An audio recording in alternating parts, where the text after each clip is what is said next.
নমস্কার দর্শক বন্ধু, আশা করি সবাই ভালো আছেন।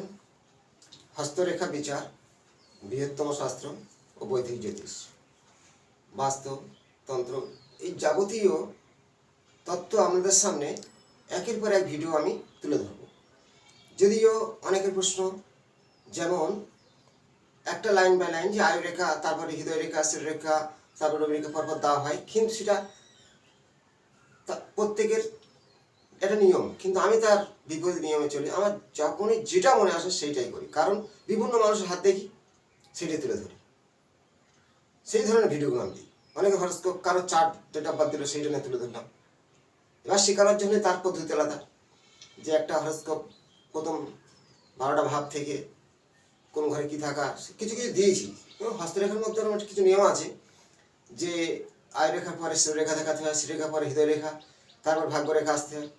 আমি কিন্তু সেই ধরনের যাই। আমি বিভিন্ন মানুষের জীবন কাহিনী তুলে ধরছি। তাই আমার ভিডিওটা বাড়িতে বসে নিজের ভাগ্যকে জানুন, অপরকে জানার সুযোগ করে দিন। আজ যে বিষয়টা বলবো খুবই গুরুত্বপূর্ণ। যেমন আগের ভিডিও আমি যে তত্ত্বটা দিয়েছি ভাগ্যবান, আজ যে বিষয়টা দেবো একটু নেগেটিভ, ভাগ্যহীন। আপনাদের ভাগ্যহীন হওয়ার কিছু রেখার উপরে সিম্বল দেখাবো, এবং সেই রেখা আমরা হাতে আমার সন্তান থাকলে ভাগ্যহীনতা হতে পারে।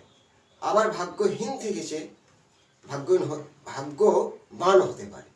এবার ভাগ্যহীনতার সম্পর্কে আমি কিছুটা প্রথম ফর্মুলা দেখাবো।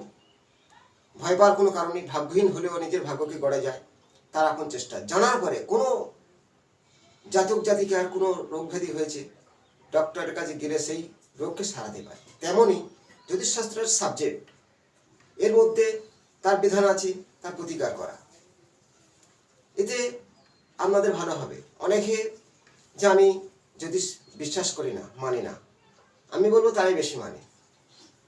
কারণ জন্মই থেকে, তার নাম থেকে অনেকে এই দেখতে একটু আমার বিয়েটা হবে একটা ভালো দিন, দিন দেখা মানে জ্যোতিষকার চলে আসা। তার পিতা জন্মের সময় তার সন্তানের নাম রেখেছে পাঁজির ক্যালকুলেশন করে, সেটাও জ্যোতিষ সাবজেক্টের মধ্যে আছে। তারাই বেশি মানে। হয়তো লোক সমাজে একটু বড়বাবু সাজার জন্য আমি মানি না। অনেক ঈশ্বর বিশ্বাস করে না, ভিতরে আস্তায় চলার পথে বজ্রাঘাত করছে, সে মনে মনে রাম রাম রাম করে ভয়টা কাতর হয়ে উঠছে। ওই রকম প্রত্যেকের বলি কিছু ব্যতিক্রম মানুষ আছে, কিন্তু জন্মেছে প্রত্যেকে তার হাত নেই। ঈশ্বরের দেওয়া এই রেখা কেউ তৈরি করেনি। জন্মানোর সময় হাত মুঠো মেরে যখন মায়ের গর্ভ থেকে সে পৃথিবী আসে, তার হাতে এই রেখাগুলো ফুটে ওঠে। তেমনই তার ভাগ্য পরিচালিত হয়। এবং সেই রেখা কখনো ডিপ হয়, কখনো হালকা হয়, কখনো মাউন্ট উঁচু হয়, কখনো খাড়া হয়। যেমন গ্রহদের সঞ্চার হয়। রবি প্রতি মাসে একটা রাশি, একটা করে ঘর, এক মাস একটা করে ঘর পরিবর্তন করে। চন্দ্র 2.5 দিন পরিবর্তন করে। শনি 2.5 বছর। ঠিক তেমনই হাতে রেখা 6 মাস অন্তরে, 1 মাস অন্তরে বৎসরিক পরিবর্তন হয়, বারে বারে দেখতে হয়। এবং সেই সম্বন্ধে আমি রেখাগুলো তুলে ধরি, বিভিন্ন মানুষের হাত দেখে সেই তত্ত্বগুলো তুলে ধরি। এখন যে বিষয়টা জানাবো, ভাগ্যহীনতা। ভাগ্য কেন সাথ দিচ্ছে না? পরিশ্রম করছে, অর্থ ইনকাম করছে, কিন্তু সেই ভাগ্যের প্রতি তার সাথ দিচ্ছে না। সেটাও ঈশ্বরের একটা আশীর্বাদ বলবো। ভালো হলে তার আশীর্বাদ, খারাপ হলে তার আশীর্বাদ। নিশ্চয়ই তার কোনো কারণ আছে। পূর্বজন্ম যেন ঋণ থাকে, তারও শোধ করতে হয়। প্রত্যেকের সাহায্য করুন, শেয়ার করে দিন, প্রতিটা ভিডিও লাইক করুন, সাবস্ক্রাইব করে রাখলে আপনার নতুন তথ্য সামনে পৌঁছে যাবে। দেখতে থাকুন। একটি হাত, আমি প্রথমে এই মধ্যমার আঙুলকে বলা হয় মধ্যমার আঙুল, এবং শনির আঙুল বলা হয়। এটাকে বলা হয় বৃহস্পতির আঙুল, সবাই জানে, তর্জনী। মধ্যমা, অনামিকা হলো রবি, কনিষ্ঠা বুধ, এর বৃদ্ধাঙ্গুল শুক্রের মাউন্টেন বলা হয়। আমি আজ দেখাবো, এটা হলো ভাগ্য রেখা। এখন ভাগ্যরেখা থাকলে অবশ্যই তার ভাগ্যবান বলা হয়। তার পিতার সাহায্য, মাতার সাহায্য, পৈতৃক সম্পত্তি থাকতেই পারে। এখন ভাগ্যরেখা নেই, এখানে আমি ভাগ্যরেখাটাকে মুছে দিলাম। তাহলে ভাগ্যরেখা নেই, অবশ্যই ভাগ্যহীনতা।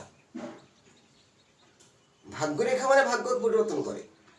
ভাগ্যরেখা মানে ভাগ্যকে শক্তিশালী করে, ডিপ শক্তিশালী ভাগ্যরেখা থাকা প্রত্যেকের প্রয়োজন। ভাগ্যরেখা না থাকাই ভাগ্যহীন। এখন আমি এখানে ভাগ্যরেখা দেবো না। কমন তিনটে রেখা, আয়ু রেখা, শিরোরেখা ও হৃদয় রেখা। এই যে মাউন্টটা হলো শনির মাউন্ট। শনির মাউন্টের ওপরে শনি ছাড়া কিন্তু ভাগ্য করে না। শনি আমাদের জীবনে যত অর্থশালী ব্যক্তি হলো শনি। শনি হলো ভাগ্য ফলদাতা এবং বিচারক। আগের জন্মের ফল উনি এই জন্মেই দিয়ে থাকে, বা এই জন্মের কর্মের ফল এই জন্মও দিয়ে দেয়। পরিপূর্ণ যত ধনী ব্যক্তি সব শনির জাতক। এখানে এই শনির মাউন্টের ওপরে আমি কিছু দেখাবো ভাগ্যহীন কেন হয়। এখানে দেখো, যদি নক্ষত্র চিহ্ন থাকে আপনার ভাগ্যহীন হবে। এখানে ক্রস চিহ্ন থাকবে ভাগ্যহীন হবে। শনির এই মাউন্টে যদি আড়ে রেখা থাকে ভাগ্যহীন হবে। এর যে কোনো একটি থাকলে ভাগ্যহীন বুঝায়। যদি এখানে জব চিহ্ন থাকে সেটাও ভাগ্যহীন বুঝায়। শনিস্থানে জব চিহ্ন ভাগ্যহীন বুঝায়। শনিস্থানে কিছু একের অধিক একটি রেখা আছে, অন্য রেখার দ্বারা এরকম ক্রস করেছে, সেটাও ভাগ্যহীন বুঝায়। এই স্থানটা ডাবা, এই মাউন্টটা খালা আছে, ভাগ্যহীন বুঝায়। এখানে তীর আছে, সেটাও ভাগ্যহীন বুঝায়। তাহলে আমি এখানে দেখালাম নক্ষত্র চিহ্ন, তীর চিহ্ন ও ক্রস চিহ্ন, আড়ে কিছু রেখা, এখানেও ক্রস চিহ্ন বা জব চিহ্ন। এর যে কোনো একটি থাকলে আপনার ভাগ্যহীন হবে। বলা হয় শনি, অনেকে বলে যে আমার শনি ভালো আছে খারাপ আছে বুঝবে কি করে। প্রথম মধ্যমার আমলের পর্বতটা দেখতে হবে যে খালা আছে, তার মানে শনি খারাপ। শনি ছাড়া ভাগ্য হয় না। এই মাউন্টটা উঁচু হতে হবে, শনির এই মাউন্টটা উঁচু হতে হবে। এবং এখানে যদি খালা বা এর কোনো নক্ষত্র, তীর, জব, ক্রস যে কোনো একটি চিহ্ন থাকে, বা যদি কাকপথ চিহ্ন থাকে, কাকপথ চিহ্ন কেমন, এইভাবে, এইগুলো কাকপথ চিহ্ন বলা হয়, ত্রিশূল নয়। এর যে কোনো একটি থাকলে আপনার ভাগ্যহীনতা হবেই। তার সাথে এই শনি ফিঙ্গারটা বেঁকা, ভোঁতা টাইপের, মাথাটা ভোঁতা, আপনার ভাগ্যের প্রতি সাথ দেবে না। এই মাউন্ট আমি দেখালাম। তার সাথে দেখাই ভাগ্যহীনের এই যে ভাগ্যরেখাটা এই এসে কেটে গেল, ফের এই কেটে গেল, এরকম ভাঙা ভাগ্যরেখাটা অনেক জায়গায় ভাঙা ভাঙা, এতেও ভাগ্যহীন বুঝে। কোনো রেখা এইভাবে ছেদ করছে, তাতেও ভাগ্যহীনতা বোঝায়। আর ওই রেখার দ্বারা এখানে জাল তৈরি হয়ে গেছে, এতেও ভাগ্যহীনতা বোঝায়। এই ভাগ্যরেখার এইখানে ক্রস তৈরি করেছে, এখানে ক্রস তৈরি করেছে, তাতেও ভাগ্যহীনতা বোঝায়। এই ভাগ্যরেখা লাস্টের দিকে বড় আকারের জব তৈরি হয়ে আছে, সে ব্যক্তিও ভাগ্যহীন। শুধু শনির মাউন্টের যে ফর্মুলা দেখালাম আপনারা মিলাবেন আপনাদের হাতে। এই হস্তরেখার মধ্যে ভাগ্যহীন কেন হয় তার সাথে দেখাবো। ওটা দেখালাম এই রবির ক্ষেত্রে কিছু আড়ে রেখা এইভাবে, তাতেও ভাগ্যহীন হবে। রবি মাউন্টে বড় ধরনের তরঙ্গ রেখা জব, তাতেও ভাগ্যহীন হবে। আপনার আয়ু রেখা আছে, শিরোরেখা আছে, হৃদয় রেখা আছে, ভাগ্যরেখাও আছে, কিন্তু এই ধরনের আড়ে রেখা আরও কিছু তরঙ্গ রেখা এইভাবে উপরে থাকে, তরঙ্গ টাইপের, আপনার ভাগ্যহীন। শনির ক্ষেত্রে একের অধিক রেখা ভাগ্যহীনতা বোঝায়। অতি উচ্চ অতি নিম্ন না হবে স্থান, কারণ অতি উচ্চ হলে সেটাও খারাপ হবে, অতি নিম্ন হলে সেটাও খারাপ হবে। ব্যালেন্স মানে সমান সমতুল্য থাকতে হবে, মাউন্টগুলো সমান থাকতে হবে। প্রতিটা জিনিস অধিক্রম ভালো নয়। তেমনি ভাগ্যহীন হওয়ার যে ফর্মুলা আমি দেখাচ্ছি খেয়াল করবেন।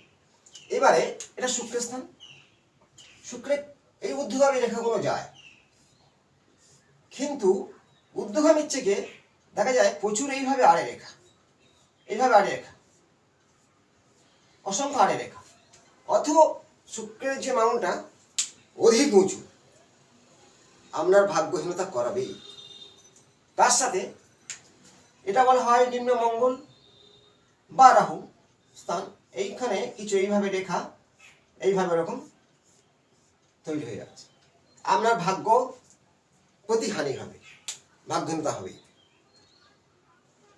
ভাগ্যহীন হওয়ার পরে মন মানসিকতা ভালো থাকবে না যদি আপনার এইখানে অসংখ্য রেখা এইভাবে কিছু রেখা থাকে, তার সাথে এইভাবে ঊর্ধ্বগামী রেখাকে কেটে বক্স বক্স তৈরি করে দেয়।